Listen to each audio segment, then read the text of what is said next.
Hello, hi. Welcome back to our Kubernetes series. In this video, we will be discussing on persistent volume climb. So, what is the problem with direct storage using by the pod, and what exactly is persistent volume climb?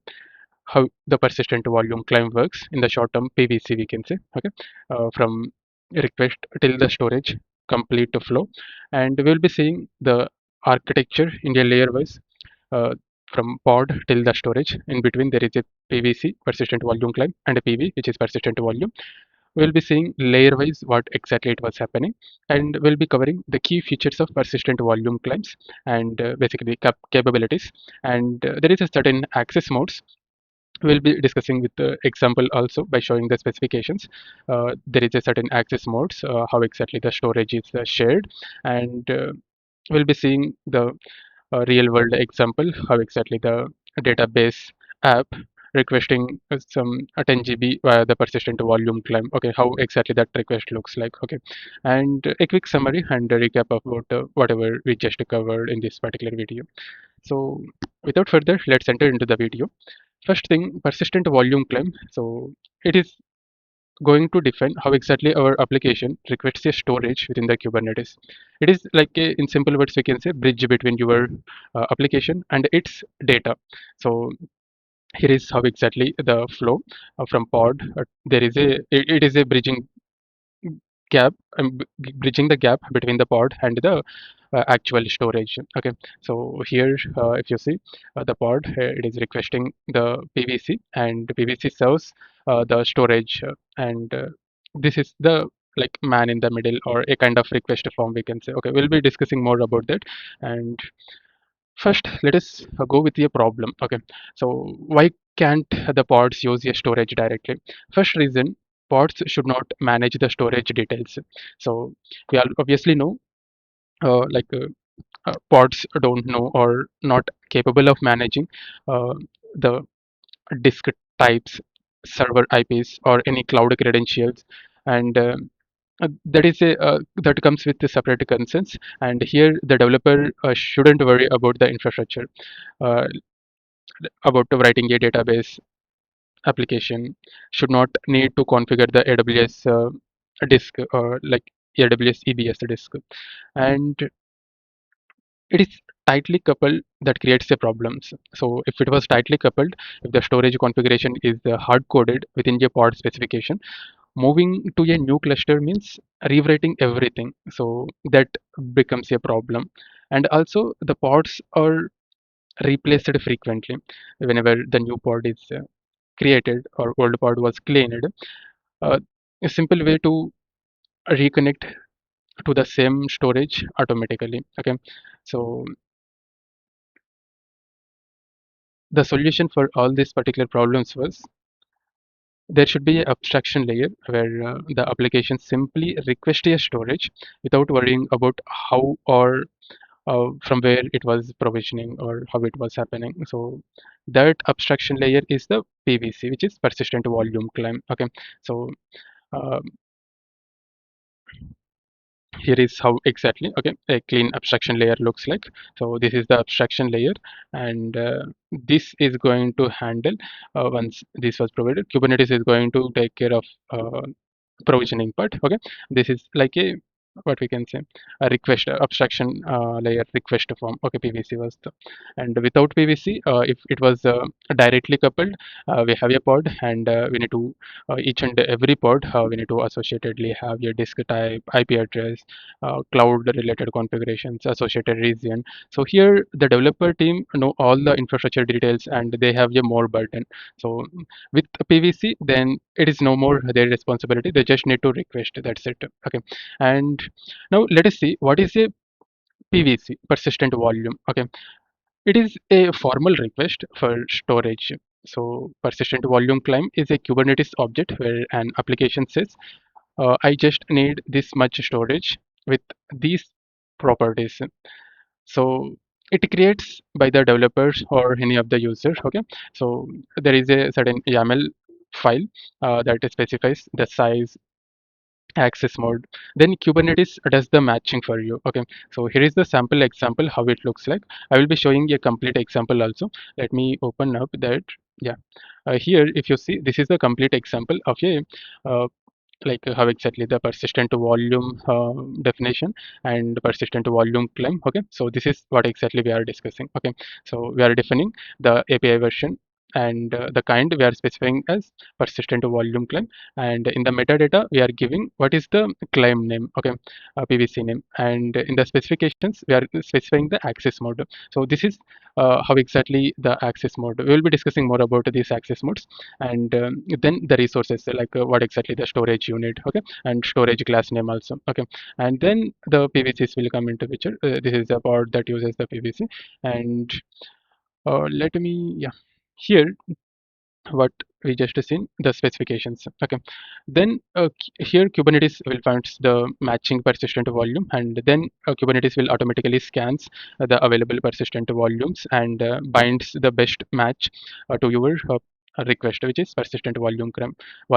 So it acts as a bridge between the pod and the persistent volume. So pod never talks to the persistent volume directly. Here PVC is always a intermediary layer or a bridge, we can say. Okay, here is the pod and here is the PV.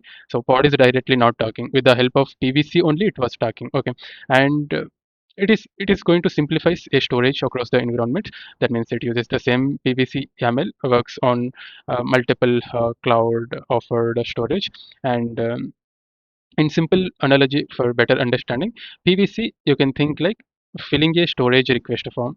So you just write what exactly you need, and then hand over to the Kubernetes. Then Kubernetes will find the right storage room for you and allocate it for you. Okay.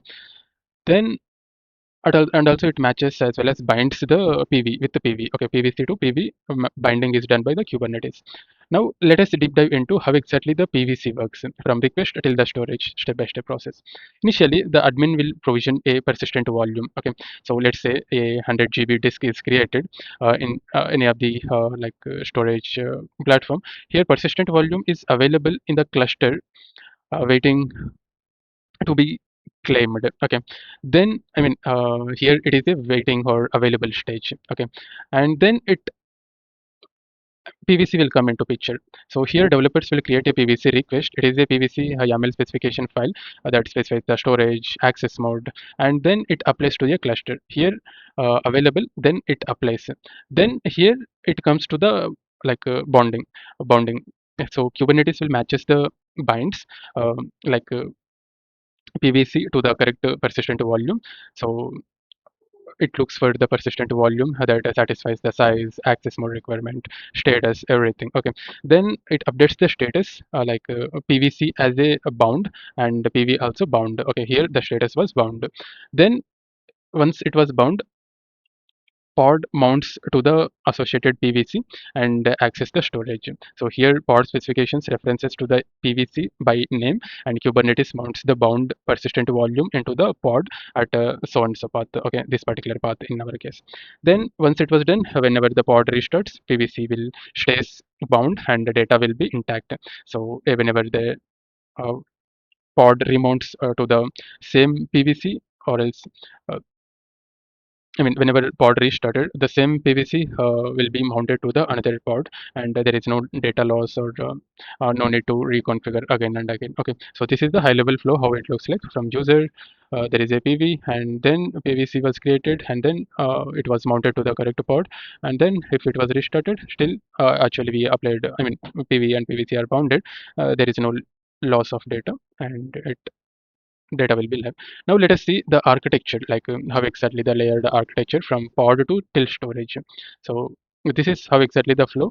In the layer 1 there is a pod, in the layer 2 there is a PVC, which is the abstraction layer, we can say, and in the layer 3, layer 2 is the PVC, layer 3 is the cluster resource, and we can say PV. Okay, persistent volume was the layer 3, and layer 4 was actual storage backend. Okay, so in the layer 1, as I said, it is your application container, so that needs a storage to read, write, and to mount the it amounts to the persistent volume by name in the pod specifications. It is in the application layer. Then layer 2 comes into picture, which is the abstraction layer, PVC. So it is a storage request object, and it specifies what exactly your requirements, and as I said, it is a bridging layer.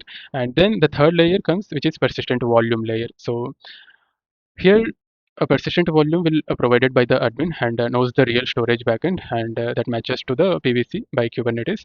Kubernetes responsible to match or to bound to the correct associated PV. Okay, from PVC to PV binding, and in the layer 4 the actual storage backend. So this is the real physical or cloud storage, where exactly you want to specify the disk storage. Okay, this is the infrastructure layer, we can say. Okay, and here in the upcoming here we will be discussing on some key features about persistent volume climb. First thing was, it simplifies the storage management. So developers only specifies what they need, what is the size, storage access, where exactly it was. Okay, so Kubernetes will handle the rest automatically. And also it is a dynamic storage allocation. That means whenever with your proper storage classes, persistent volume are auto created, and on demand it will create, and there is no manual persistent volume provisioning is required. And it decouples application from infrastructure. So PVC is the abstraction layer, and same application works on any cloud platform or on-prem storage backend also. And it supports the persistent data storage. So PVC will stays bound even if the pod is deleted. Whenever the new pods are reconnected to the same reports are created, the same data is reconnected back via the PVC. Okay, and it is flexible and reusable. That means PVC can be reused across the different pods. Multiple pods can share the one PVC. So there is a concept of like access modes. We'll be discussing in the next slide. Okay, and this is how all the features like persistent volume claim features without PVC and with the PVC. So without PVC, we don't know the disk type. We need to know the IP path, and we need to know the disk size. And developer are responsible for managing all these configurations, and that too managing manually or hard coding it will uh, creates or will creates a kind of rework. Okay, and here these are the access modes. So there are primarily three access modes, which is read write once, read only many, read write many. Okay, so here on just a high level of a quicker understanding, read write once means in one single node you can the volume can be mounted as a read write by one single node at a time. And if another node like another pod cannot be what we can say mounted. Okay, and only once at a time. Okay, and the second mode was read only mode. So read only many. Okay, so that means many nodes simultaneously we can mount for reading.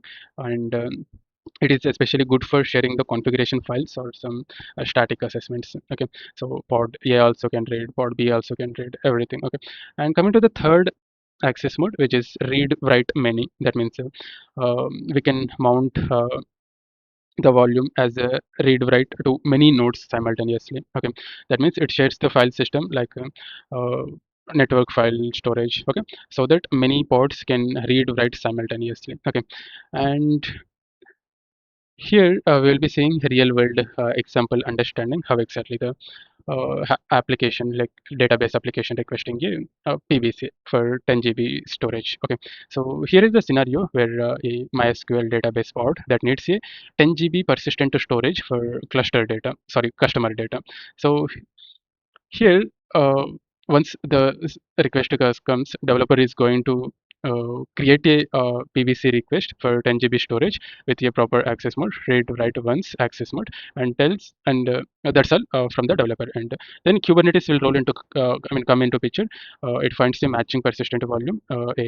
Let's say we have some 100 GB AWS CBS disk, which is already provisioned. Kubernetes will bind the PVC to that particular PV. Okay, and here MySQL pod mounts to the PVC. So pod will get some varlib MySQL that pointing to the persistent volume that stores all the customers data, let's say some 50K records. Then if the pod was restarted, PVC will stays and data will be intact, and there is no losing in data whenever the new pod finds whenever the new pod was allocated or created, it finds the same PVC bound in the same to the same persistent volume. There is no data loss, we can say. Okay, so Here, this is how exactly the example request developer is going to request. Then Kubernetes is going to process that match to the correct PVC, and it binds the PVC to the PV. And then in the like pod, it maps it to the associated PVC with the correct path. Okay, and that will binds to the PV available PV, and in the PV, the data will be stored whenever it crashes. Till that PV bound was there, and there is no loss in data. And a quick recap of what we just covered. We have seen a persistent volume climb, a pod, PV, and PVC. All three we have seen how exactly the PVC request starts from pod till the storage workflow, how exactly it happens, and how exactly Kubernetes auto-bind matching persistent volume. And we have seen the access modes, and also we have seen a certain features as well as a real world example understanding of persistent volume where a database application requesting a PVC storage. In the upcoming video, we will be seeing an storage classes, and that's it for this particular video. And thank you so much for watching. All the best for your learning.